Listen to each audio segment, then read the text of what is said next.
Hey everyone, Reid Henrichs with Ridge. The purpose of today's video is to talk about reholstering your pistol, some different techniques.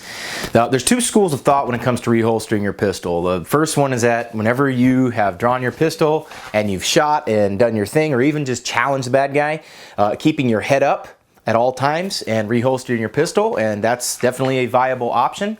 The other option is, can we look at our holster? Is it okay once we have drawn and shot or drawn and challenged whatever we had to do?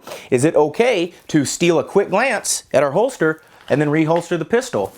I say absolutely yes. It is okay to look at your holster. When I was a police officer, I had my gun out frequently, you know, like most police officers do in the course of a couple of years in doing the job. And when you've got your pistol out, we don't shoot it every time. All right, this notion that every time you draw your gun you have to shoot somebody, that's just not true. You know, you may shoot somebody, you may not.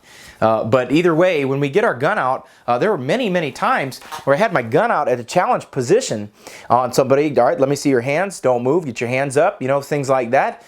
And there's been plenty of times where I have had to reholster the pistol as I'm moving forward to actually handcuff the guy or get hands on. If I had to do this, I steal a quick glance, reholster him, and get hands on. There's nothing wrong with that. I've done this countless times in law enforcement. So why would I look at the holster? What are some benefits to doing this?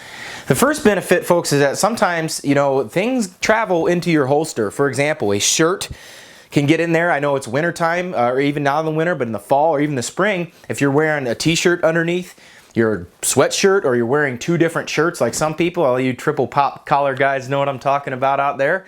But the point is that sometimes a shirt will get in there. And if you don't make sure that your shirt is out of your holster and you reholster your pistol with the shirt still in the holster, it's going to fire. Okay, it will fire. So what I like to do is I like to steal a quick glance, make sure my holster is clear, and then put my pistol away.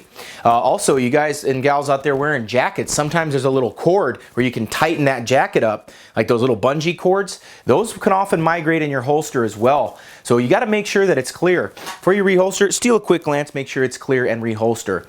Now notice when I do this, my trigger finger is completely straight and off the trigger, nice and high up here, right next to the barrel, to make sure that my little trigger finger doesn't wander on down there. You know, all these people that blame striker fire guns for firing, you're blaming yourself because your finger's on the trigger when you do that. So make sure that it's up nice and high, and then reholster your pistol. And as I said, folks, you can either do it without looking or you can do it while looking. I prefer to take a quick glance at my holster to make sure it's clear and then slowly reholster. And I also want you to watch how I do this. You know, when I reholster, I'm doing this real hesitantly. I don't want to put this gun away because usually the man with the gun does the talking. So what I'm going to do is I'm going to slowly put that in there. We don't get a gold star for slamming it down in there, all you IDPA guys. You know, it may look cool out there in front of people. There's no rush to put your pistol back in the holster. So just slow and steady, put it back in there. There's no gold star for doing that as quick as you can. If you found the information in the video helpful, subscribe to the channel, follow me on Facebook. That link is down below. And if you want to learn how to use your pistol, come on out to Ridge and we'll teach you how to do just that. This is Reid Henrichs with Ridge reminding you the lessons that we learn are written on the tombstones of others. We'll see you on the ridge.